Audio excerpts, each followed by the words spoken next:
医学期刊《新英格兰医学杂志》新月12刊咱台湾中部一间病院发表的论文，研究台湾头一件和厝内人挖到中国武汉肺炎的本土病例。这是咱台湾头一届发表和疫情有关系国际期刊文章，要来了解伫咱台湾第5例挖到中国武汉肺炎的病例。就算讲这人无什么款的镜头，同款嘛是会因为直接真晚挖互厝内人，嘛真有医学的研究价值。 这个先生他没有到武汉去，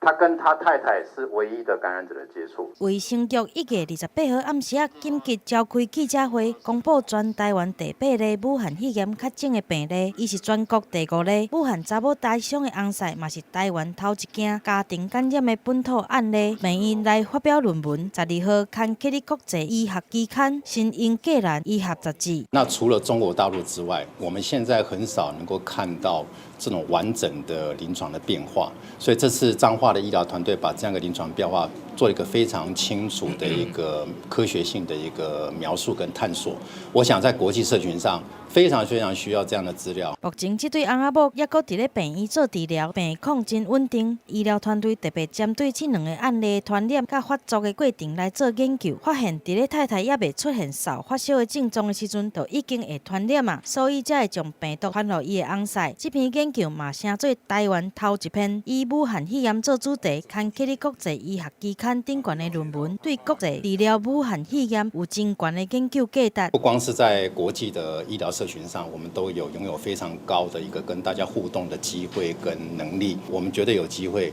在国际的一个防疫事务上，台湾能够做出非常有价值的贡献。翁婿住病院到即马，也搁有流鼻水、甲喘气困难的情形，但是无发烧，真有可能是无症状的传染者。若这款的患者无互人发现，会是防疫一个大缺口。若病患就要搁等甲取检体，确定无传染的疑虑，才会当出院转去。记者综合报道。